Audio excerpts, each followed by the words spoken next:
بسم اللہ الرحمن الرحیم۔ رسم المفتی صفحہ نمبر 155 فرماتے ہیں معرفت القول المعتمد فی الکتب والفتاوی، کتابوں اور فتاووں میں معتمد قول کی پہچان، وسابق الاقوال فی الخانیہ والملتقى الابحر ذو مزیہ۔ تو فرماتے ہیں فتاوی قاضی خاں اور ملتقى الابحر میں پہلے ذکر کیے جانے والے جو اقوال ہوتے ہیں، سابق الاقوال یعنی پہلے ذکر کیے جانے اقوال ذو مزیۃ وہ فضیلت والے ہوتے ہیں۔ وفی سواہما اعتمدا ما اخر دلیلہ لانہ المحرر، تو بتا رہے اور ان دونوں کتابوں کے علاوہ دوسری کتابوں میں جس قول کی دلیل کو علماء مؤخر کر دیں وہ اعتمدا تو وہی معتمد ہوتا ہے۔ کیوں ہوتا ہے معتمد وہ؟ لانہ المحرر، اس لیے کہ وہی واضح شدہ ہے۔ اب کما هو العادۃ فی الہدایہ، تو جیسے کہ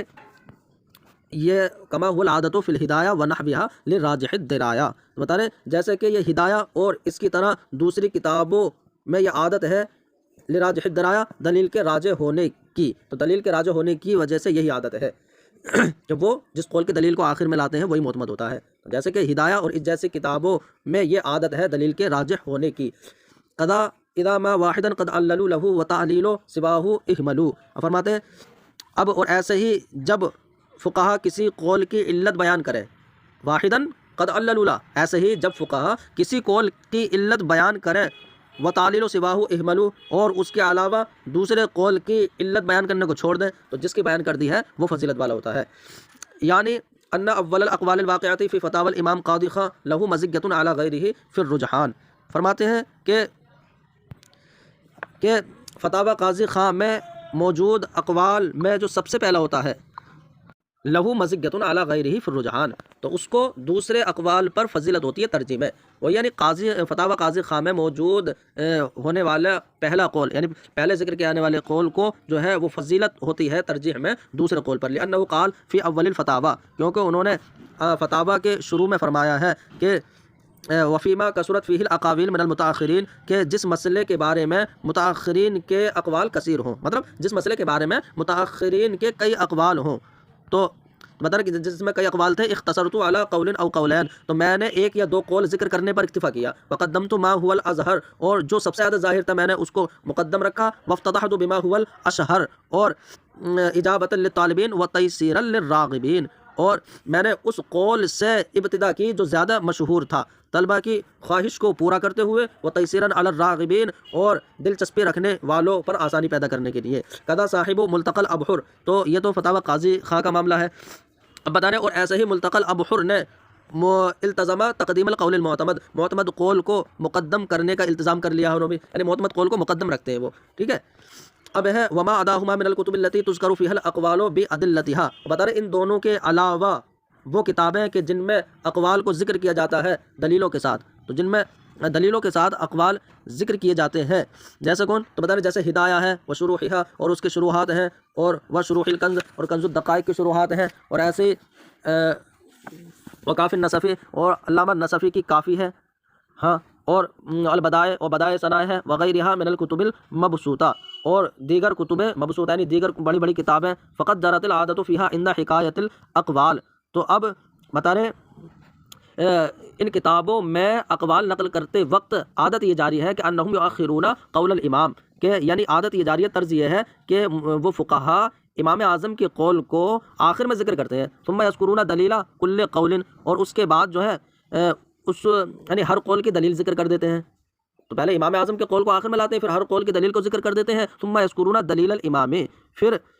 امام اعظم کی دلیل کو ذکر کرتے ہیں اس طریقے سے کہ متضمنا للجواب اما استدل به غیرہ، کہ وہ ان کے دلیلوں کا بھی ان کے دلائل کے جواب کو متضمن ہوتی ہے کہ جن دلائل سے دوسروں نے استدلال کیا ہے، امام اعظم کے علاوہ نے جن دلیلوں سے استدلال کیا تھا تو ان کے جواب کو بھی متضمن ہو جاتی ہے امام اعظم کی دلیل۔ تو اب فرماتے ھذا ترجیح لہ، تو یہ طرز کہ امام اعظم کی دلیل آخر میں لا کر وہ سب کا جواب بنا دینا، یہی طرز جو ہے امام اعظم کے قول کی ترجیح ہے، الا ان ينصوا علی ترجیح غیرہ، بتا رہے مگر یہ کہ کسی دوسرے امام کے قول کی ترجیح پر صراحت کر دیں فقہا، تب جو ہے دوسرے قول معتمد ہوتا ہے۔ قال شیخ الاسلام علامہ ابن شلبی فی فتاوی، تو علامہ ابن شلبی نے اپنے فتاوی میں فرمایا الاصل ان العمل علی قول ابی حنیفہ، کہ فرماتے ہیں اصل یہ ہے کہ عمل امام اعظم کے قول پر ہو، بتا رہے ولیدہ ترجح المشائخ دلیلہ فی الاغلب، اسی بنا پر مشائخ نے زیادہ تر مقامات پر جو ہے امام اعظم کے دلیل کو راجح قرار دیا ہے، یعنی امام اعظم کی دلیل کو ترجیح دی ہے، علی دلیل من خالفہ من اصحابہ، ٹھیک ہے، یعنی امام اعظم کہ دوسرے شاگرد جنہوں نے مخالفت کی، یعنی اعلیٰ دلیل من، تو امام اعظم کی دلیل کو ترجیح دی ہے ان کی دلیل پر کہ امام اعظم کے شاگردوں میں سے جنہوں نے مخالفت کی۔ تو اب ہم ترجمے لے آ سکتے ہیں کہ مشائخ نے اکثر مقامات پر امام اعظم کی دلیل کو یعنی ان شاگردوں کی دلیل پر جو ہے مقدم کیا، راجح قرار دیا کہ جو شاگرد آپ کے یعنی مخالف ہوئے اس قول میں، وَيُجِيبُونَ عَمَّا اسْتَدَلَّ بِهِ مُخَالِفُهُ، اور مشائخ امام اعظم کی دلیل کو راجح قرار دیتے ہیں اور ان کی دلیلوں کے بھی جواب دے دیتے ہیں امام اعظم کی دلیل سے کہ جن دلیلوں سے استدلال مخالف نے کیا ہے۔ تو بتا رہا هذا امارۃ العمل بقوله، تو بتا رہا یہ امام اعظم کے قول پر عمل کی نشانی ہے۔ وَإِن لَّمْ يُصَرِّحُوا بِالْفَتْوَىٰ عَلَيْهِ، تو یہ امام اعظم کے قول پر عمل کی نشانی ہے کہ ان کی دلیل کو لا کر پھر مخالفین کا بھی جو ہے جواب بنا دینا۔ تو بتا رہا اگرچہ فقہا نے یہ صراحت نہ کی ہو کہ فتویٰ امام اعظم کے قول پر ہے، اگرچہ یہ بھی صراحت نہ کریں، پھر بھی امام اعظم کے قول پر عمل کی یہ علامت ہے، اس طرز سے ذکر کرنا۔ یہ ترجیح کا صریح تصریح بتا رہے ہیں، کیونکہ جو ترجیح دی جا رہی ہے امام اعظم کے قول کو یہ صراحتاً تصریح کی طرح ہے، صریح تصحیح کی طرح ہے۔ اذا ذکر فی المسألۃ ثلاثۃ اقوال فما الراجح، اب فرماتے ہیں اذا ذکر فی المسألۃ، جب کسی مسئلے میں 3 اقوال ذکر کیے جائیں تو راجح کیا ہے؟ فرماتے ہیں وفی آخر المستصفیٰ للامام النصفی، علامہ نصفی کی مستصفیٰ کتاب کے آخر میں یہ ہے کہ اذا ذکر فی المسألۃ ثلاثۃ اقوال، جب کسی مسئلے میں 3 اقوال ذکر کیے جائیں، فالراجح هو الاول، تو راجح وہ پہلا ہوگا، اب الاخیر یا آخر والا ہوگا، الوسطی بیچ والا نہیں ہوگا۔ قل تو علامہ ابن عابدین شامی فرماتے ہیں میں کہتا ہوں وینبغی تقییدہ بما اذا لم تعلم عادت صاحب ذلک الکتاب، یعنی پہلے قول راجح ہوگا یا آخر کا قول راجح ہوگا، تو مناسب ہے کہ اس بات کو مقید کیا جائے اس بات سے، یعنی اسے مقید کرنا مناسب ہے کہ جب پہلا یا آخر کا راجح ہوگا جبکہ اس کتاب کے مصنف کی عادت معلوم نہ ہو، ولم یذکر الادلۃ، اور دلائل بھی مذکور نہ ہو، تو یہ تب آپ کہہ سکتے ہیں واما اذا علمت، اور رہا جب کہ اس کتاب کے مصنف کی عادت معلوم ہو، جیسے کہ خانیہ اور ملتقى الابحر کے حوالے سے گزر گیا، تو بتا رہے فتتبعوا، تو اب اسی کی پیروی کی جائے گی کہ وہ سب سے پہلا والا قول ہی راجح رکھتے ہیں۔ اما اذا ذکرت الادلۃ، تو بتا رہے رہا جب کہ دلائل ذکر کر دیے جائیں، تو فالمرجح الاخیر، تو جس کو ترجیح دی گئی ہے وہ آخر والا ہوگا، کما قلنا، جیسے کہ ہم نے ما قبل میں کہہ دیا۔ وَكَذَا لَوْ ذَكَرُوا قَوْلَيْن مثلاً، اور ایسے ہی جب فقہا 2 قول مثال کے طور پر ذکر کریں، وَعَلَّلُوا لِأَحَدِهِمَا، اور دونوں میں سے کسی ایک کی جو ہے علت بیان کریں، صرف ایک کی، تو کانا ترجیحا لہ علی غیر المعلل، تو اب جس کی علت بیان کر دی گئی ہے اس کو ترجیح ہوگی علی غیر المعلل، اس قول پر کہ جس کی علت ذکر نہیں کی گئی ہے، کما افادہ الخیر الرملی فی کتاب الغصب من فتاوی الخیریہ، جیسا کہ علامہ خیر رملی نے اپنے فتاوی خیریہ کے کتاب الغصب میں اس کو افادے کے طور پر لکھا ہے۔ وَنَظِيرُهُ مَا فِي التَّحْرِيرِ وَشَرْحِهِ، اور بتا رہے اس کی نظیر کہ جیسے فتاوی خیریہ میں اس کی کوئی نظیر ہے، تو بتا رہے اس کی نظیر وہ ہے جو تحریر اور اس کی شرح میں ہے، اس کی شرح میں الترجیح فی المتعارضین کی فصل میں ہے، وہ کیا ہے؟ وہ یہ ہے کہ ان الحکم الذی تعرض فیہ للعلت یترجح علی الحکم الذی لم یتعرض فیہ لہا، تو بتا رہے اس میں یہ ہے کہ وہ حکم کے جس میں علت کو پیش کر دیا جائے، یعنی وہ حکم کے جس میں علت سے تعرض کر لیا جائے گا، مطلب وہ حکم کہ جس میں علت کو پیش کیا جائے وہ راجح ہوتا ہے اس حکم پر، لم یتعرض فیہ لہا، کہ جس حکم میں علت کو پیش نہ کیا جائے، کیوں؟ لأن ذکر علتہ، اس لیے کہ حکم کی علت کو ذکر کر دینا یہ اس بات پر دلالت کرتا ہے کہ الاہتمام بھی، کہ وہ جو ہے زیادہ اہمیت والا ہے، اس کے اہم ہونے پر، اہمیت ہونے پر دلالت کرتا ہے، والحث علیہ، اور اس پر عمل کی ترغیب دلانے پر دلالت کرتا ہے، اس پر ابھارنے پر کہ اس پر عمل کیا جائے۔ العلامات للافتاء، اب افتاء کی علامت کیا ہے؟ فرماتے ہیں کہ وحیث ما وجدت فی قولین وقد صحح واحد فذاک المعتمد، بتا رہے وحیث ما، اور جہاں جو ہے وجدت قولین، جہاں بھی آپ 2 قول پائیں، ایسے 2 قول پائیں کہ صحیح واحد، کہ ایک کی تصحیح بیان کر دی گئی ہو، تو بتا رہے فذاک المعتمد، تو وہی معتمد ہوگا۔ اب بالنحوی، اور تصحیح ایک کی تصحیح بیان کر دی گئی بالنحوی، ان جیسے الفاظ سے، کہ یعنی ان جیسے بالنحوی ذالک ہے یا ہادہ، اس جیسے الفاظ سے، جیسے الفتوی علیہ، جیسے کہ فتوی اس پر ہے، الاشبہ یعنی ہادہ الاشبہ، یہ زیادہ مشابہ ہے، ایسے کہہ دیا هو الازہر، ایسے المختار، ہادہ المختار، ہادہ الاوجہ، یہ دل اجہ، مطلب ہادہ الاوجہ، تو یہ زیادہ یعنی مناسب ہے۔ تو بتا رہے اب الصحیح والاصح، یا صحیح اور اصح کے لفظ کے ساتھ بتا رہے وآکد منہ، تو اب صحیح جو ہے وہ اصح سے زیادہ مؤکد ہے، وقیل عکسہ المؤکد، اور یہ بھی کہا گیا ہے کہ اس کا برعکس مؤکد ہے، مطلب اس کا برعکس کیا ہوگا؟ یعنی پہلے اصح صحیح سے زیادہ مؤکد ہو گیا، اور اس کا برعکس مؤکد ہو، مطلب صحیح اصح سے زیادہ مؤکد اور قوی ہے۔ قضا بھی بتا رہے، اور یوں ہی تصحیح کی جاتی ہے، یفتہ بھی، ٹھیک ہے، یفتہ بہی یفتہ کدا، اور ایسے ہی تصحیح کی جاتی ہے بہی یفتہ کے ذریعے، علیہ الفتویٰ کے ذریعے، ودانے اور بہی یفتہ علیہ الفتویٰ، یہ دونوں جو ہیں یہ من جمیع ذالک تمام دیگر الفاظ سے جو ہے اقوی زیادہ قوی ہے۔ قال فی آخر الفتاوی خیریہ، تو فتاوی خیریہ کے آخر میں فرمایا ہے کہ اچھا فتاوی خیریہ کے آخر میں مضمرات کے شروع میں، مضمرات کی جو بحث ہوگی اس کے شروع میں فرمایا کہ اما العلامات للافتاء، فرمایا کہ افتاء کی علامات یہ ہے، فقولہ یعنی یہ قول ہے کہ علیہ الفتویٰ بہی یفتیٰ بہی ناخذ، یعنی اسی کو ہم لیتے ہیں، وعلیہ الاعتماد اسی پر اعتماد ہے، وعلیہ عمل اليوم اور اسی پر آج کا عمل ہے، وعلیہ عمل الامت اور اسی پر امت کا عمل ہے، وہو الصحیح یہی صحیح ہے، وہو الاصح یہی زیادہ صحیح ہے، وہو الاظہر یہ زیادہ ظاہر ہے، وہو المختار فی زماننا اور یہی مختار ہے ہمارے زمانے میں، وفتویٰ مشائخنا اور ہمارے مشائخ کا فتویٰ ہے یہ، وہو الاشبہ اور یہ قول زیادہ مشابہ ہے، وہو الاوجہ اور یہ قول زیادہ یعنی مدلل ہے، وغیرها من الالفاظ المذکورہ فی متن ھذا الکتاب اور اسی طرح دوسرے الفاظ کے جو اس کتاب کے متن میں مذکور ہیں، فی محلھا فی حاشیۃ البزدوی اور وہ الفاظ جو ہیں حاشیہ بزدوی میں اپنے مقامات پر یعنی اپنے مقام پر ہیں، اپنے مقام پر ذکر ہے، یہ واو ہونا چاہیے، وفی محلھا فی حاشیۃ البزدوی اور وہ الفاظ حاشیہ بزدوی میں اپنے مقام پر ہیں، وبعض هذه الالفاظ آکد من بعض، اب فرماتے ہیں کہ ان الفاظ میں سے بعض سے زیادہ مؤکد ہے، کیسے مؤکد ہے؟ تو بتا رہے فلفظ الفتویٰ آکد من لفظ صحیح، تو لفظ فتویٰ جو ہے یہ زیادہ مؤکد ہے صحیح اور اصح اور اشبہ وغیرہ سے، مطلب ان تینوں سے زیادہ مؤکد الفتویٰ ہے۔ ایک بات اب بتا رہے وہ لفظ و بہی یفتیٰ اور بہی یفتیٰ کا جو لفظ ہے یہ زیادہ مؤکد ہے الفتویٰ علیہ سے۔ اب فرماتے والاصح آکد من الصحیح والاحوط اور بتا رہے اور اصح جو ہے یہ اچھا اصح جو ہے وہ صحیح سے زیادہ مؤکد ہے، والاحوط آکد من الاحتیاط اور احوط جو ہے وہ احتیاط سے زیادہ مؤکد ہے۔ تو اس میں یعنی بعض بعض سے زیادہ مؤکد کیسے ہو گئے؟ لفظ فتویٰ جو ہے صحیح اصح اشبہ وغیرہ سے مؤکد ہے، اور بہی یفتیٰ علیہ الفتویٰ سے مؤکد ہے، اور اصح صحیح سے زیادہ مؤکد ہے، اور احوط یہ احتیاط سے زیادہ مؤکد ہے۔ اب فرماتے ہیں الفرق بین الصحیح والاصح، اب صحیح اور اصح میں فرق کیا ہے؟ فرماتے ہیں لیکن فی شرح المنیہ فی بحث مس المصحف، لیکن شرح منیہ کی مس مصحف کی بحث میں یہ ہے کہ والذی اخذناہ من المشائخ انہ اذا تعارض امامان معتبران فی التصحیح، فرماتے ہیں والذی اخذناہ من المشائخ اور مشائخ سے ہم نے یہ بات لی ہے کہ اذا تعارض امامان معتبران، جب کسی یعنی مسئلے کی تصحیح میں دو معتبر و معتمد اماموں کا تعارض ہو جائے، فقال احدہما الصحیح کذا، اور ایک امام کہے کہ الصحیح کذا یعنی صحیح اس طرح ہے، وقال الاخر اور دوسرا کہے الاصح کذا زیادہ صحیح اس طرح ہے، تو ایک نے صحیح کہا ایک نے اصح کہا، بدر فالاخذ بقول من قال الصحیح، تو بتا رہے ان کے قول کو لینا کہ جنہوں نے صحیح کہا یہ اولا من الاخذ بقول من قال اصح، یہ ان کا قول لینے سے بہتر ہے جو اصح کہہ رہے ہیں، کیوں؟ اس لیے کہ صحیح اور اصح میں زیادہ مؤکد صحیح ہے نا، یعنی پیچھے تو اصح کو مؤکد بتایا ہے لیکن اس کا برعکس بھی مؤکد ہے نا، بدر کیسے؟ بدل لأن الصحیح مقابل الفاسد، اس لیے کہ صحیح جو ہے فاسد کا مقابل ہے، مطلب یہی کہو کہ یہ صحیح ہے تو اس کا مطلب یہ ہوتا ہے کہ فاسد نہیں ہے، اور اصح جو ہے وہ صحیح کا مقابل ہے، اور جہاں پر یہ کہو یہ زیادہ صحیح ہے مطلب یہ صحیح نہیں ہے، مطلب صحیح کے مقابلے میں زیادہ صحیح، فقط وافق من قال الاصح قائل الصحیح، تو بتا رہے تو جنہوں نے اصح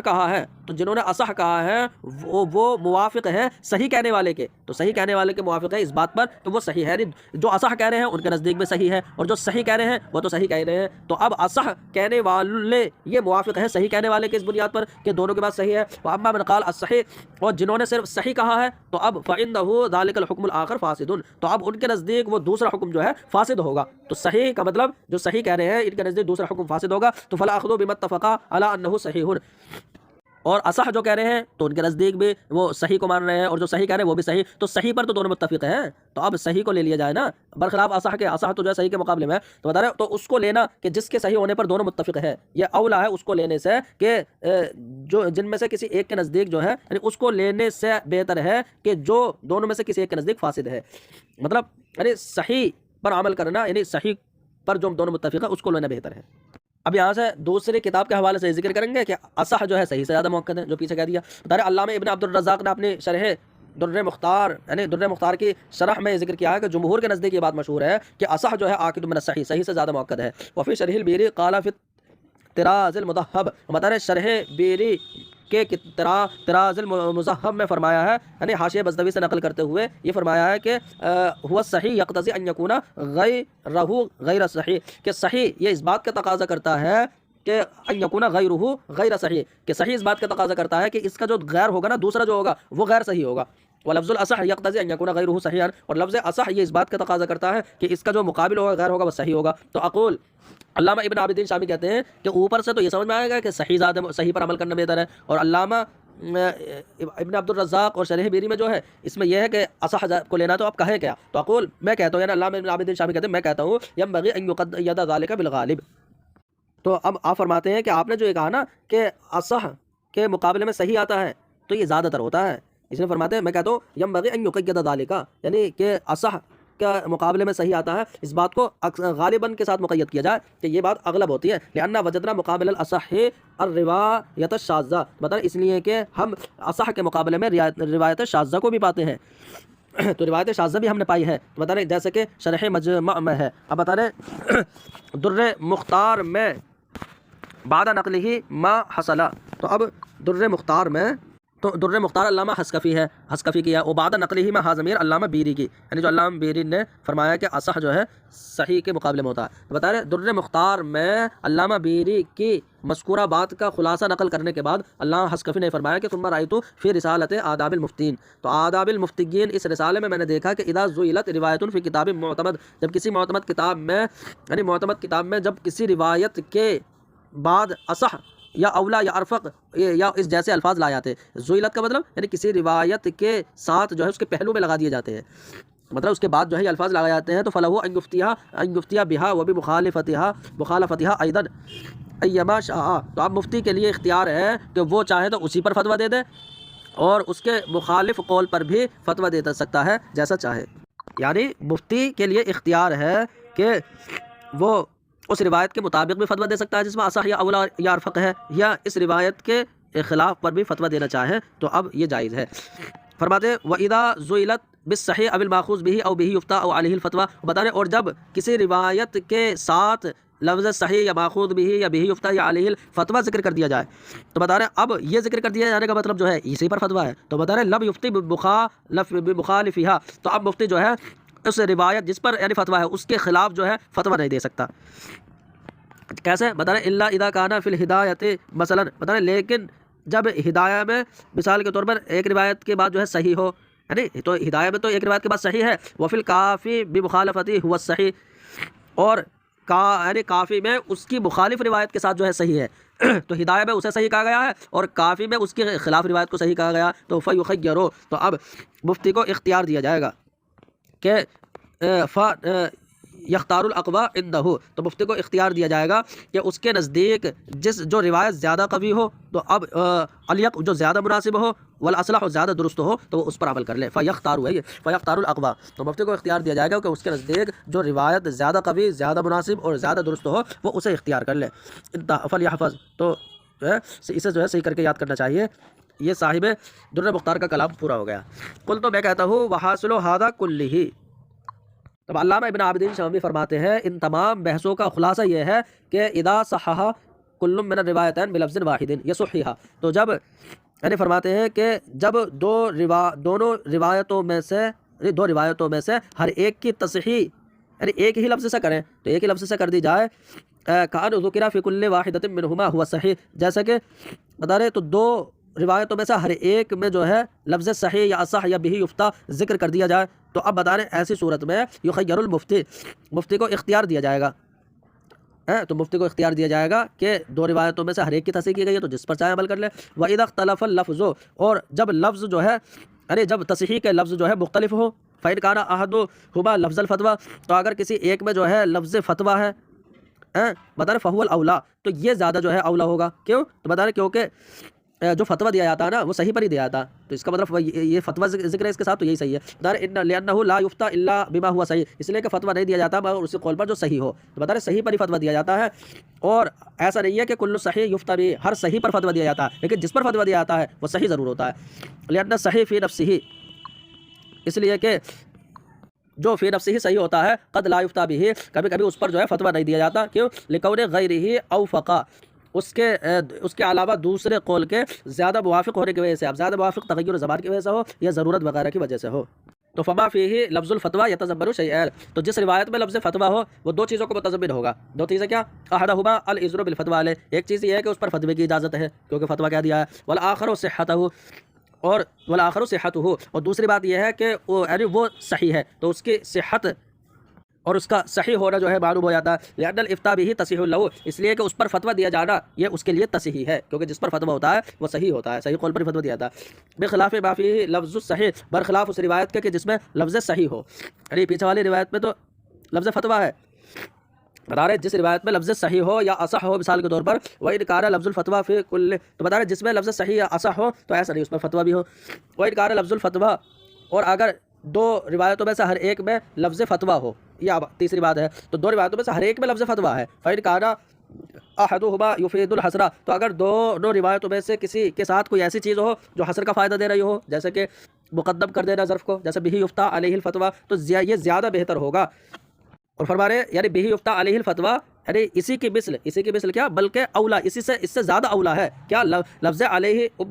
عمل الابا. تو بہ یفتیٰ کا مطلب تو اس پر فتویٰ دیا جاتا ہے، تو لیکن اس پر ہے کہ اسی پر امت کا عمل ہے، یعنی یہ اجماع بتا رہا ہے اسی کی طرح یا اس سے بہتر ہے علیہ عمل الامت، بتا رہے لأنه يفيد الاجماع، اس لیے کہ یہ اجماع کا فائدہ دے رہا ہے، اور بہ یفتیٰ اجماع کا فائدہ دے رہا ہے. وان لم يكن لفظ الفتوى في واحد منهما، اور اگر دو روایتوں میں سے کسی ایک میں بھی لفظ فتویٰ نہ ہو، بتا فإن كان احدهما بلفظ الاصح، تو اگر دونوں میں سے کسی ایک کے ساتھ لفظ اصح ہو اور دوسرے کے ساتھ بلفظ صحیح لفظ صحیح ہو، تو بتا رہے پھر مذکورہ اختلاف پر ہے کہ یا تو صحیح جو ہے اصح سے زیادہ مؤکد ہوگا، جو پیچھے بتا دیا ہے.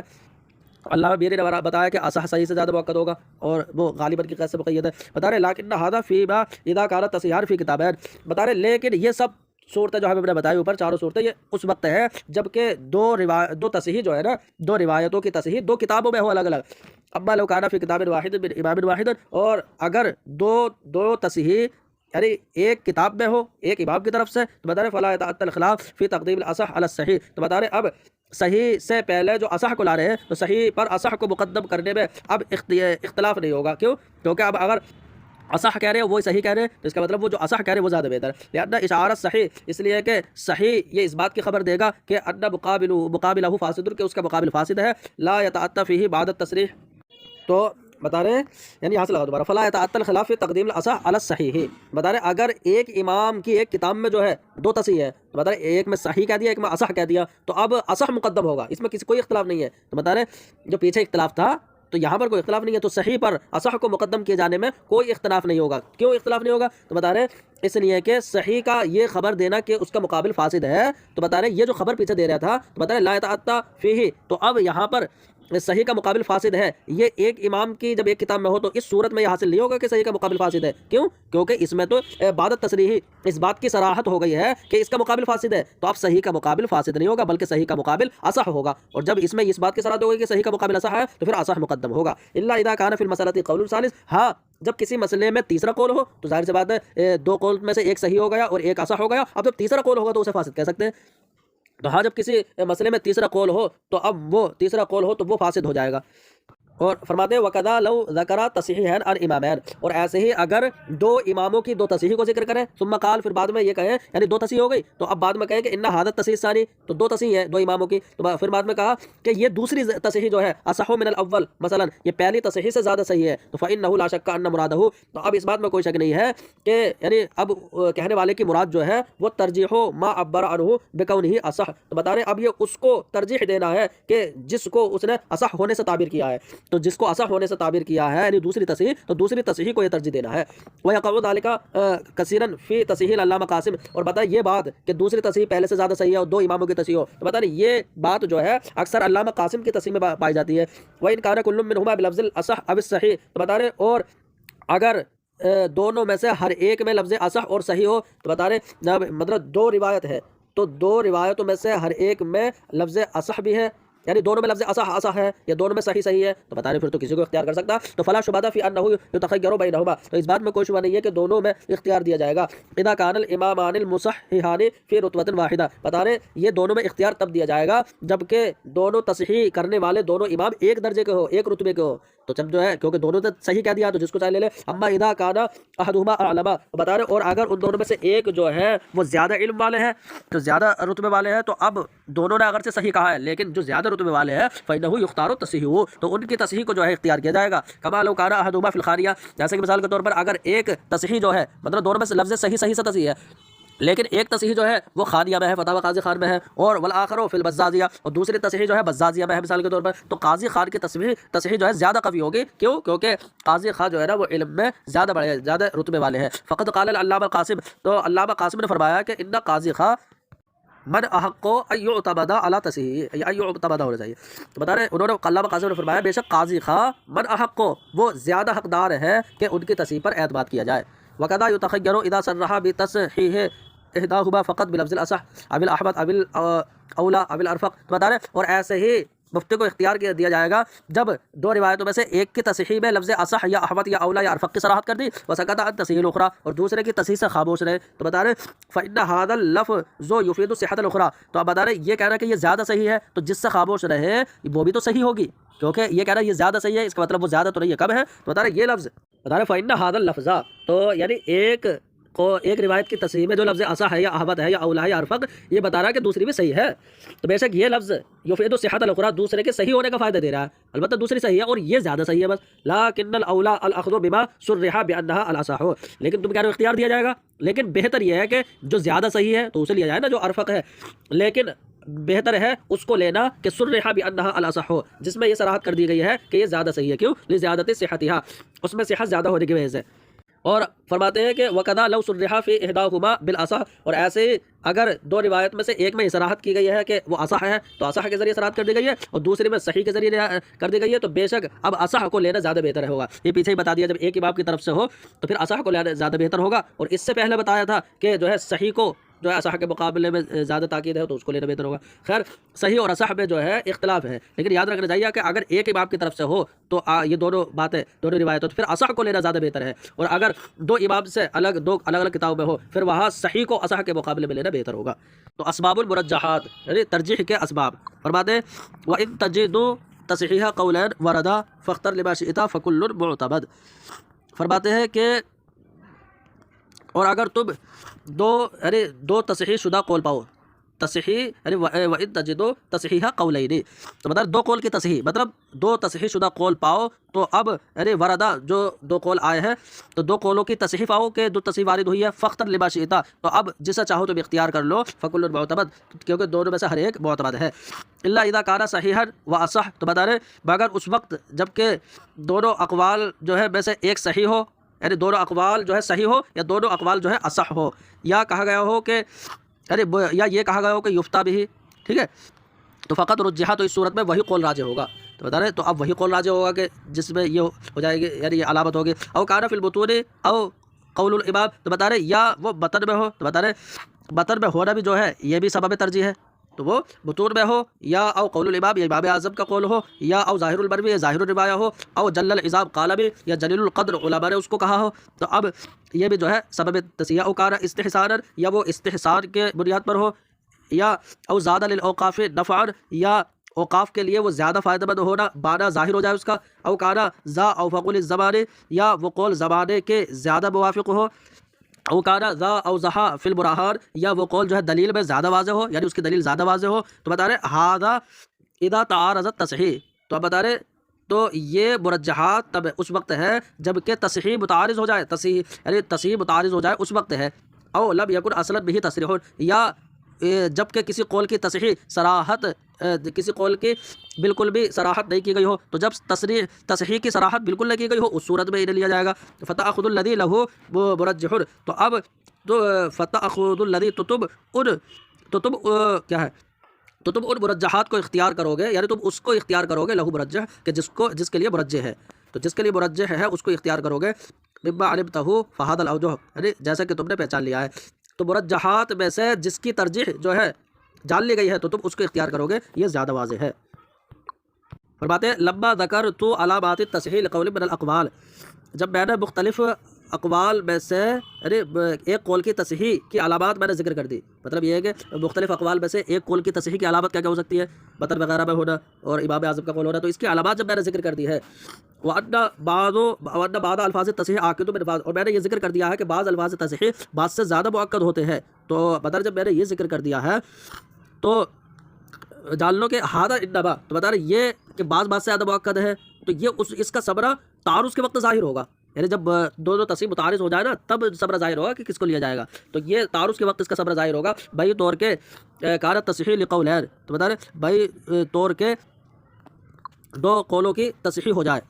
تو تعارض کے وقت صبر ظاہر ہوگا کیسے؟ یعنی تعارض کا مطلب یہ ہے کہ کانت تصحیح لقولین، کہ دونوں قولوں کی تصحیح ہو جائے. تو جب دونوں قولوں کی تصحیح ہو جائے گی تو یہ تعارض ہو جائے گا. بطر فصل تو ذالک تفصیلا حسنا، کہ تعارض جیسے دو قولوں کی تصحیح میں تعارض ہوگا، میں نے اس کو بہت اچھی طریقے سے میں نے اس کی تفصیل کر دی ہے. لب اسبق الیہ، کہ اس تفصیل کی طرف کوئی مجھ پر سبقت نہیں لے گیا. اور جو میں نے یہ کی ہے اخذب بما بحثہ قبل هذا، تو بتا رہے میں نے ایسی اچھی تفصیل کر دی ہے کہ لب اسبق الیہ، کہ جو کوئی بھی مجھ سے اس تفصیل میں سبقت نہیں لے گیا. اور جو میں نے یہ تفصیل کی ہے نا اخذب بما، یہ میں نے یعنی ان مشائخ سے لیتے ہوئے کی ہے کہ جو میں نے اس سے پہلے جو تمہید مشائخ کی طرف سے باندھی ہے. یعنی اخذب بما بحثہ قبل هذا، تو اس سے پہلے جو میں نے تمہید ذکر کی ہے اس تمہید سے لیتے ہوئے میں نے یہ تفصیل ذکر کی ہے. بتا رہے وذالک، اور وہ تمہید کیا ہے؟ وہ تمہید فقہا کا یہ قول ہے کہ اذا کان فی المسألۃ قولان مصححان، جب کسی مسئلے میں دو تصحیح شدہ قول ہو فالمفتی بالخیار، تو مفتی کو اختیار ہے. تو اب یہ جو کہہ دیا رہے ہیں یہاں پر مفتی کو اختیار ہے، کہہ رہے یہ بات جو ہے نا لیسا علی اطلاق ہی، مشائخ کی یہ بات جو ہے اپنے اطلاق پر نہیں ہے، مطلقاً نہیں ہے کہ جب دو قولوں کی تصحیح ہو جائے تو مفتی کو اختیار ہے، مطلقاً نہیں ہے. بلکہ یہ اس وقت ہے جب کہ تصحیح سے پہلے یا تصحیح کے بعد دو قولوں میں سے کسی ایک کے جو ہے کسی ایک کے لیے مرجح نہ ہو. لیکن اگر کسی کے لیے مرجح اگر ہو جائے تو پھر اسی کو اختیار کرے گا، پھر جو ہے اسے دونوں میں سے کسی کو لینے کا اختیار نہیں ہوگا. الاول من المرجحات، اب بتا رہے پہلا مرجح یہ ہے کہ اذا کان تصحیح احدہما بلفظ التصحیح،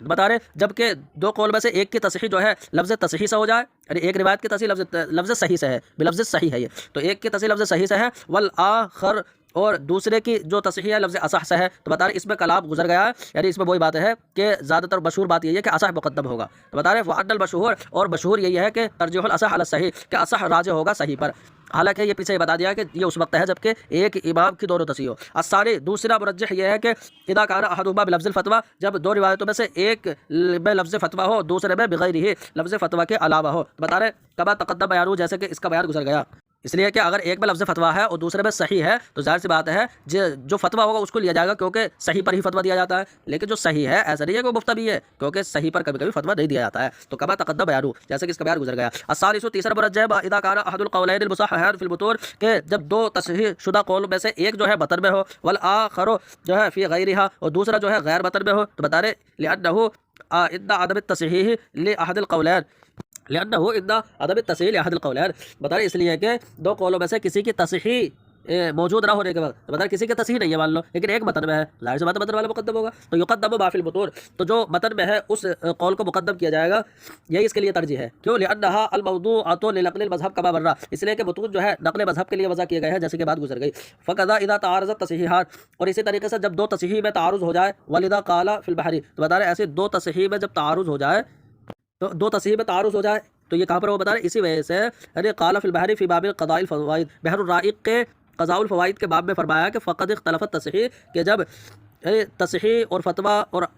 اچھا فقد اختلفت تصحیح، بس یہاں تک ہے، یہ واو نہیں ہے، یا بھی پر الفتویٰ والعمل بما ہوا وافق المتون الاولیٰ. تو بتا رہے جب دو تصحیح میں تعارض ہو جائے، یعنی کہ جب تصحیح مختلف ہو جائے، اوپر جو کہہ رہے ہیں نا جب دو تصحیح میں تعارض ہو جائے، یعنی جب تصحیح مختلف ہو جائے تو فتویٰ اور عمل اس تصحیح پر کیا جائے گا کہ جو متن کے زیادہ موافق ہو. تو فتویٰ اور عمل اس پر کرنا کہ وافق المتون، جو متون کے موافق ہو، اولا، یہ زیادہ بہتر ہے. الرابع، اب چوتھا مرجح یہ ہے کہ اذا کان احدہما قول الامام الاعظم، جب دو میں سے یعنی دو قول میں سے ایک امام اعظم کا قول ہو، والآخر قول بعض اصحابہ، اور دوسرا جو ہے امام اعظم کے شاگردوں میں سے کسی کا قول ہو، تو اب جو امام اعظم کا قول ہونا یہ بھی اس کے لیے ترجیح ہے. لأنہ عند عدم الترجیح لأحدہما، تو بتا رہے دونوں میں سے کسی کی ترجیح موجود نہ ہونے کے وقت یقدم قول الامام، امام اعظم کے قول کو مقدم کیا جائے گا جیسے کہ اس کا بیان گزر گیا. اور ایسے ہی تصحیح کے بعد، یعنی تصحیح کے بعد بھی اگر تصحیح بھی ہو گئی نا دونوں کی، تو پھر بھی امام اعظم کے قول کو مقدم کیا جائے گا، کیونکہ دونوں کی تصحیح ہے لیکن وہ امام اعظم کا قول ہونا جو اس کے لیے اب بھی ترجیح ہوگا. الخامس، پانچواں مرجح یہ ہے کہ اذا کان احدہما ظاہر الروایت، بتا رہے جب دو قول میں سے ایک جو ہے ظاہر الروایہ ہو، تو ظاہر سی بات ہے ظاہر الروایہ دوسرے پر مقدم ہوگا، فیقدم علی الاخر، تو یہ دوسرے پر مقدم کیا جائے گا کیونکہ دوسرا ظاہر الروایہ نہ ہو. قال فی البحر من کتاب الرضاع، تو بتا رہے رضاعی بحر الرائق کے کتاب الرضاعت میں ہے کہ الفتویٰ اذا اختلفا کانت ترجیح لظاہر الروایہ، کہ فتویٰ جب مختلف ہو جائے، مطلب یعنی فتویٰ دینے میں جب اختلاف ہو جائے تو اب کس پر فتویٰ دیا جائے، تو ترجیح جو ہے ظاہر الروایہ کو ہوگی کہ ظاہر الروایہ پر فتویٰ دیا جائے۔ وفیہ من باب المصرف، اور بحر الرائق کی باب المصرف ہے کہ اذا اختلفت تصحیح وجب الفحص عن ظاہر الروایہ والرجوع الیہ، جب تصحیح مختلف ہو جائے تو بتا رہے جب تصحیح مختلف ہو جائے کہ اسے بھی تصحیح ہے اور دوسری روایت کو بھی تصحیح ہے تو ظاہر الروایہ کو تلاش کرنا واجب ہے۔ وجب الفحص عن ظاہر الروایہ، تو ظاہر الروایہ کو تلاش کرنا اور اسی کی طرف رجوع کرنا یہ واجب ہے۔ السادس، چھٹا مرجع ہے با اذا کان احد القولین المصححین قال به جل المشایخ العظام، تو بتا رہے جب دو تصحیح شدہ قول میں سے ایک کو جو ہے وہ جلیل القدر مشایخ اعظام نے فرمایا ہو تو بتا رہے یہ بھی مشایخ اعظام کا قول ہو رہا ہے، اس کے لیے ترجیح ہے۔ فرماتے ہیں ففی شرح بیری علی الاشباح، تو علامہ بیری کے شرح اشباح میں یہ ہے کہ ان المقرر عن المشایخ انه بتا اختلف فی المسألہ، کہ مشائخ سے یہ بات یعنی مشائخ کے حوالے سے یہ بات ثابت شدہ ہو گئی ہے کہ جب کسی مسئلے میں اختلاف ہو، بتختلف فی المسألہ یعنی جب کسی مسئلے میں تصحیح مختلف ہو جائے یعنی اختلاف ہو جائے تو اکثر جس پر ہوگے اسے لیا جائے گا نا، مطلب جس پر مشائخ ہوں گے تو فل عبرۃ بما قالہ الاکثر، تو اعتبار اس قول کا ہوگا، اس روایت کا ہوگا کہ جس کو اکثر نے کہا ہو، یعنی جلیل القدر مشائخ نے کہا ہو۔ وقدمنا نحوہ عن الحافظ القدسی، کو بتا رہے اور اس جیسی بات ہم نے پیچھے حافظ القدسی کے حوالے سے کہہ دی ہے۔ السابع، ساتواں مرجع یہ ہے کہ اذا کان احدهما الاستحسان والاخر والقیاس، جب دو قولوں میں سے ایک جو ہے استحسان کے طور پر ہو دوسرا قیاسا ہو تو بتا رہے لما قدمنا ہو، تو بتا رہے یہ اس کی جس کو ہم نے پیچھے بیان کر دیا ہے نا، یعنی کہ ارجح جو ہے استحسان ہوگا، تو اب اس کی وجہ سے جو ہم نے پیچھے ذکر کر دیا ہے کہ زیادہ راجح استحسان ہوگا، سوائے چند مسائل کے کہ چند مسائل میں قیاس کو ترجیح دیتی ہے، لیکن زیادہ راجح جو ہے استحسان ہوگا، تو یہ استحسان ہو رہا ہے، اس کے لیے مرجع ہے۔ الثامن، اور آٹھواں مرجع یہ ہے کہ اذا کان احدهما ارفع للوقف، آٹھواں مرجع ہے کہ جب دو قول میں سے ایک جو ہے وقف کے زیادہ فائدہ مند ہو، بتا رہے وقف کے لیے زیادہ فائدہ مند ہو، اس کا مطلب وقف تو لوگوں کے لیے ہوتا ہے تمام، تو اس میں عوام کا زیادہ فائدہ ہے، تو دو قولوں میں سے ایک جو ہے وقف کے اعتبار سے زیادہ فائدہ مند ہو، بتا رہے لما صرحوا بھی، کیونکہ حافظ القدسی میں اس بات کی صراحت کی ہے، کیا کی ہے، تو با کا بیان ہے کہ یفتیٰ بما ہوا ارفع للوقف، کہ اس قول پر فتویٰ دیا جائے گا کہ جو وقف کے اعتبار سے زیادہ فائدہ مند ہو، اس صورت میں یعنی اس میں کہ جس میں علماء کا اختلاف ہو، تو جس مسئلے میں علماء کا اختلاف ہو تو اس میں وقف کے لیے زیادہ فائدہ مند جو قول ہوگا اس پر فتویٰ دیا جائے گا۔ التاسع، اور نواں مرجع یہ ہے کہ اذا کان احدهما اوفق لاهل الزمان، کہ جب دو قول میں سے کوئی ایک جو ہے اہل زمانہ کے زیادہ موافق ہو تو اب بتا رہے فإن ما كان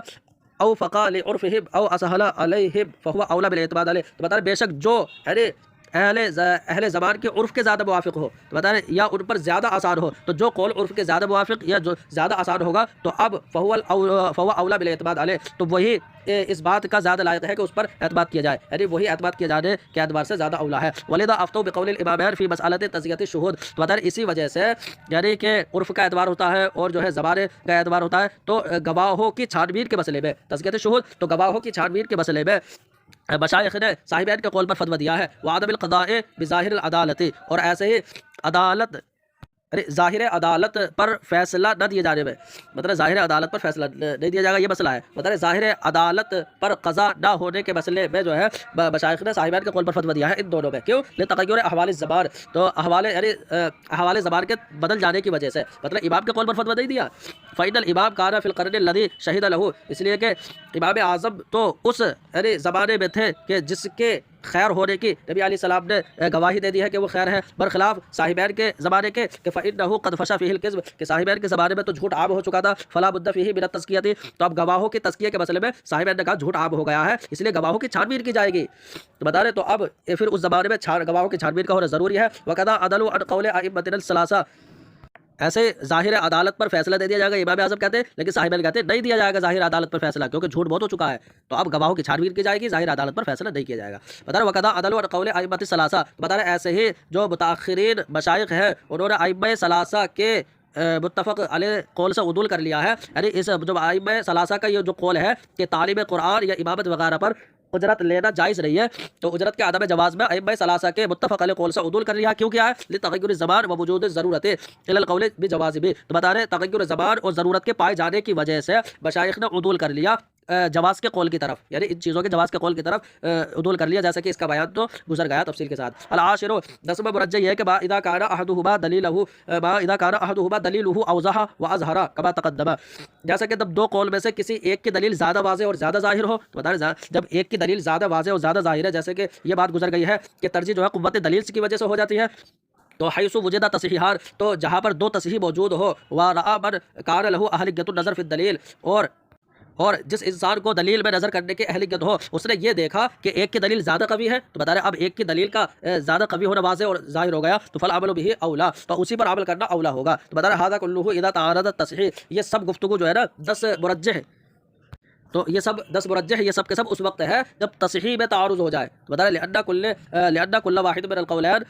مساو للآخر فی الصحۃ، تو بتا رہے اس لیے کہ دو قول میں سے ہر ایک دوسرے کے برابر ہے تصحیح میں، تو دو قول میں سے ہر ایک دوسرے کے مساوی ہے صحت میں۔ فإذا كان في أحدهما زیادۃ قوۃ فی جہۃ اخرى، تو بتا رہے تو اور جب، تو یہ تو تب ہے جب دو تصحیح میں تعارض ہو جائے، لیکن بتا رہے جب دو قول میں سے کسی ایک میں دوسری جہت سے یعنی زیادہ قوت ہو جائے، تو کسی دوسری جہت کے اعتبار سے زیادہ قوت آ جائے، تو اب اسی پر عمل کرنا اولا ہوگا دوسرے پر عمل کرنے سے۔ وکذا اذا لم يصرح بتصحیح واحد من القولین، اور بتا رہے اور ایسے ہی جب دو قول میں سے کسی کی تصحیح کی صراحت نہ کی گئی ہو، تو بار سے کسی کی تصحیح کی صراحت نہیں کی گئی، تو فیقدم ما فیہ مرجح من هذه المرجحات، تو اب بتا رہے پھر جب کسی کی وہاں تصریح نہیں ہے، پھر یہی 10 مرجح جو ذکر کر دیے ان میں سے کسی ایک کی وجہ سے ترجیح دی جائے گی۔ فیقدم ما فیہ مرجح، تو اب اس قول کو مقدم کیا جائے گا جس میں ان مرجحات میں سے کوئی مرجح پایا جائے، جیسا کہ قولہ فی المتون، متن میں ہونا، او قول الامام یا امام کا قول ہونا، او ظاہر روایہ یا ظاہر الروایہ ہونا۔ تو یہاں پر یہ بتا دیا کہ ھذا کلہ، یعنی یہ تمام امور جو 10 مرجح گرائے، یہ تمام امور اس وقت ہے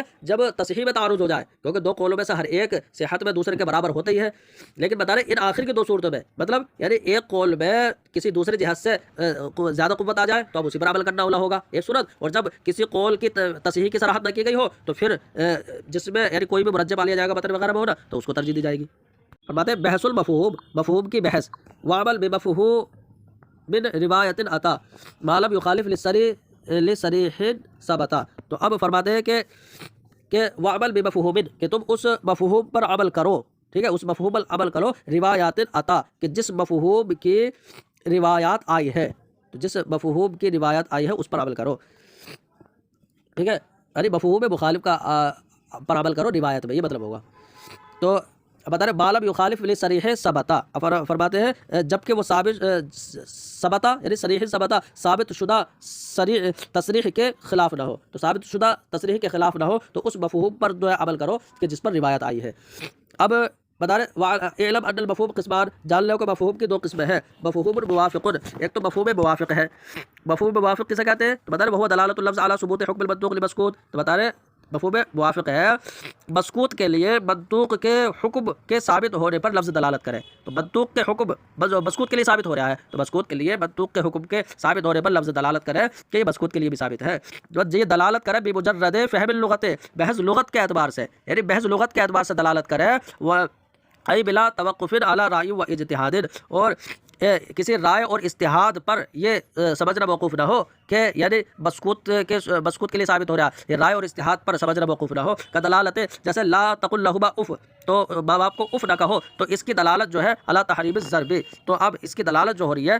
ماں باپ کے ساتھ جو ہے وہ لڑنے جھگڑنے پر اور ڈانٹ ڈپٹنے پر، ضرب، تو ضرب کا معنی یہاں یعنی ماں باپ کے ساتھ لڑنے کے حرام ہونے پر اس کی دلالت ہو رہی ہے۔ وہ مفہوم مخالف، اور یعنی مفہوم کے دو قسمیں، مفہوم موافق اور دوسرا مفہوم موافق، تو مفہوم موافق کسے کہتے ہیں؟ وہ دلالت اللفظ علی ثبوت نقیض حکم المنطوق لمسکوت، تو وہاں اوپر تو حکم ثابت ہو رہا تھا مسکوت کے لیے یا حکم کی نقیض ثابت ہوگی، تو بتا رہے مفہوم مخالف یہ ہے کہ مسکوت کے لیے منطوق کے حکم کی نقیض کے ثابت ہونے پر لفظ دلالت کرے، وہ اقسام، اور مفہوم مخالف کے چند قسمیں ہیں، مفہوم صفت، تو بتا رہے مفہوم صفت تو جیسے کفِ صائبۃ زکوٰۃ، صائبہ میں زکوٰۃ ہے، تو بتا رہے صائبہ میں زکوٰۃ ہے، تو اس کا مطلب یہ ہوگا کہ جو چرنے والے جانور ہیں جن کے اندر چرنے والی صفت پائی جاتی ہے باہر، تو ان میں زکوٰۃ ہے، تو یہ مفہوم صفت ہو گیا۔ ہاں وہ مفہوم الشرط، اور دوسری قسم ہے مفہوم شرط، تو مفہوم شرط وَإِن كُنَّ أُولَاتِ حَمْلٍ فَأَنفِقُوا عَلَيْهِنَّ، اور اگر وہ حمل والیاں ہو تو ان پر خرچ کرو، تو اس سے کیا سمجھ میں آئے گا کہ جس کے اندر حمل والی ہو رہی ہے یہ شرط پائی جائے، یعنی وَإِن كُنَّ أُولَاتِ حَمْلٍ، اگر یہ شرط پائی جائے تو ان پر جو ہے خرچ کرو، ان پر انفاق کرو۔ وہ مفہوم الغایتی، اور تیسری قسم مفہوم غایت ہے، مفہوم غایت کا مطلب یعنی جیسے حتیٰ تنکحا زوجا غیرہ، تو بتا رہے اب تیسری طلاق کی جو طلاق مغلظہ ہے وہ رہے گی یہاں تک کہ وہ دوسرے شوہر سے نکاح کر لے، تو اب دوسرے شوہر سے نکاح کر لے تو اس کا مطلب مفہوم غایت ہے، مطلب نکاح کی حرمت یہ نکاح کرنے تک ہے، تو دوسرے سے نکاح کرنے تک ہے، یہ غایت ہو گئی۔ وہ مفہوم العدد، اور مفہوم عدد کیا ہے؟ مطلب یعنی جیسے 80 جلدہ، تو اب یعنی شراب کی جو حد ہے وہ 80 کوڑے ہے، تو 80 کوڑے ہے، صرف یہ تعداد بیان کر دی کہ 80 کوڑے ہے، یہ مفہوم عدد ہو گیا، یعنی 80 کوڑے ہے صرف اور نہیں ہے۔ اور مفہوم اللقب، اور مفہوم لقب کسے کہتے ہیں؟ مطلب کہتے ہیں تعلیق الحکم بجامد، یعنی کسی اسم جامد کے ساتھ حکم کو معلق کر دینا، کفل غنم زکات، جیسا کہ غنم میں زکوٰۃ ہے، ٹھیک ہے، تو یہاں پر یعنی بکری میں زکوٰۃ ہے، تو غنم جو ہے اس میں جامد ہے، تو بکریوں میں زکوٰۃ ہے۔ تو ان میں مفہوم مخالف کیسے سمجھ میں آ گیا؟ تو بتا رہے جو مفہوم صفت ہے کہ سائبہ میں زکوٰۃ ہے، تو اس میں یہ سمجھ میں آئے گا کہ جو سائبہ نہ ہو ان میں زکوٰۃ نہیں۔ ایسے مفہوم شرط میں جو حمل والی ہے ان پہ خرچ کرو، مطلب جو حمل والی نہیں ان پہ خرچ مت کرو۔ ایسے مفہوم غایت کہ دوسرے سے نکاح ہونے تک حرمت ختم ہوگی، مطلب جب تک دوسرے سے نکاح نہ ہو حرمت طلاق ختم نہیں ہوگی۔ ایسے مفہوم عدد، تو مفہوم عدد میں بھی یہی ہوگا کہ جو عدد ہے 80 کوڑے ہی حد ہے، اس سے زیادہ نہیں ہے۔ مفہوم لقب بھی یہ ہے کہ یعنی بکریوں میں زکوٰۃ ہے، مطلب جو اس میں جامد بکریاں ہیں اس کے علاوہ میں زکوٰۃ نہیں۔ تو یہ مفہوم مخالف کی قسمیں ہیں۔ اور باتیں اب مفہوم کی دو قسمیں ہو گئی، مفہوم موافق اور مفہوم مخالف۔ بتا رہا وہ اعتبار القسم الاول من القسمین، ان دونوں قسموں میں سے جو پہلی قسم ہے مفہوم موافق، تو اس کا اعتبار بالاتفاق متفق علیہ ہے، مطلب وہ متفق علیہ معتبر ہے۔ بتا رہے جب متفق علیہ وہ معتبر ہے کہ مفہوم موافق کا ہے تو اعتبار ہوتا ہی ہے۔ واختلف فی الثانی باقسامہ، اور دوسری قسم اور اس کی قسموں میں، تو مطلب دوسری قسم اپنی قسموں کے ساتھ ہو تو اس میں اختلاف ہے، تو دوسری قسم باقسامہ میں اختلاف ہے۔ فإن شافعیہ، تو شوافع کے نزدیک تو بتا رہے معتبر صبر اخیر، تو اخیر کون ہے؟ یعنی مفہوم لقب، تو مفہوم لقب کے علاوہ میں مفہوم مخالف معتبر ہے، ٹھیک ہے۔ فیدل علی نفی الزکوٰۃ عن الالوفہ، تو بتا رہے تو اب اسی بنیاد پر شوافع حضرات کہتے ہیں کہ الوفہ سے زکوٰۃ کی نفی پر دلالت کر رہا ہے، یعنی یہ کہتے ہیں، یعنی جو پیچھے یہ مفہوم مخالف کو جو اعتبار کیا گیا پیچھے مثالوں میں، تو بتا رہے تو فید اللہ علی نفی الزکوٰۃ، تو شافعی حضرات یعنی جو گھر میں چارہ چرتے ہیں مطلب صاحبہ نہیں ہوتے ہیں، تو علوفہ سے زکوٰۃ کی نفی پر، اور وعلی انہ لا نفقۃ لمبارۃ غیر حامل، اور غیر حاملہ یعنی طلاق بائن دی جانے والی کے لیے نفقہ نہ ہونے پر، وعلی الحل اذا نکحت غیرہ، اور دوسرے سے جب نکاح کر لے تو اب پہلے شوہر کے لیے حلال ہونے پر، وعلی نفی الزائد علی الثمانین، اور شراب کی سزا 80 کوڑوں پر زائد نہ ہونے پر جو ہے استدلال کرتے ہیں، وہ جو ہے یعنی اس پر جو ہے مفہوم مخالف کے اعتبار سے استدلال کرتے ہیں۔ وعند الحنفیہ غیر معتبر باقسامہ فی کلام الشارع فقط، لیکن احناف کے نزدیک مفہوم مخالف اپنی قسموں کے ساتھ یہ معتبر نہیں ہے صرف شارع کے کلام میں، تو شارع کے کلام میں مفہوم مخالف اپنی قسموں کے ساتھ یہ معتبر نہیں ہے۔ تمام تحقیق ہی فی کتب الاصول، تو بتا رہے اس کی مکمل تحقیق اصول کی کتابوں میں ہے۔ قال فی شرح التحریر بعد قولہ غیر معتبر فی کلام الشارع فقط، تو بتا رہے تو اب فرماتے ہیں کہ جو عام لوگوں کے بول چال میں جو الفاظ ہوتے ہیں تو ان میں مفہوم مخالف کا اعتبار ہوگا نہیں۔ تو بتا قال فی شرح التحریر، شرح تحریر میں فرماتے ہیں بعد نقلہ، یعنی بطر کا یہ قول نقل کرنے کے بعد، مطلب تحریر کا جو قول ہے کہ غیر معتبر فی کلام الشارع فقط، کہ مفہوم مخالف صرف کلام کے شارع کے کلام میں معتبر نہیں ہے، تو بطر کے اس قول کو نقل کرنے کے بعد شرح تحریر کس کی؟ علامہ حلبی کی، تو علامہ حلبی فرماتے ہیں کہ فقط نقل شیخ جلال الدین خبازی، کہ شیخ جلال الدین خبازی نے شمس الائمہ کردری کے حوالے سے حاشیہ ہدایہ میں نقل کیا ہے کہ ان تخصیص الشیء بالذکر، کہ کسی چیز کو خاص کر ذکر کرنا، یعنی تخصیص بالذکر جو ہے لا يدل علی نفی الحکم عما عداہ، تو یہ ما عدا سے حکم کے نفی پر دلالت نہیں کرتی ہے شارع کے خطابات میں، تو شارع کے کلام میں دلالت نہیں کرتی۔ فاما فی متفاہم بالناس وعرفہم وفی المعاملات والعقلیات، تو فرماتے ہیں وہ بتا رہے رہا فی متفاہم الناس، مطلب لوگوں کے عام بول چال میں، مطلب جو عام بول چال ہے وہ عرفہم اور ان کے عرف میں،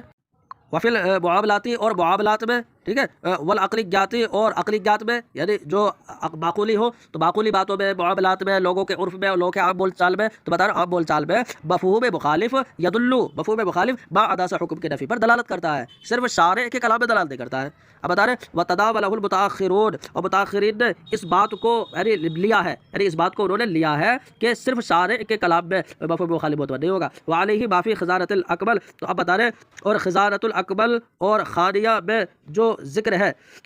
تو بتا رہے جو مذکور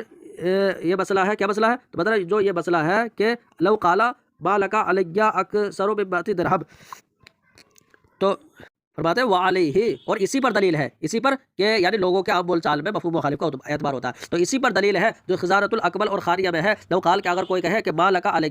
اکثر من 100 درہم، کہ تیرے مجھ پر 100 درہم سے زیادہ نہیں ہے، تو تیرے مجھ پر 100 درہم سے زیادہ نہیں ہے بھائی، تو اس کا مطلب 100 تو ہے، تو کان اقرار بالمیات، تو یہ 100 کا اقرار کرنا ہو جائے گا۔ اب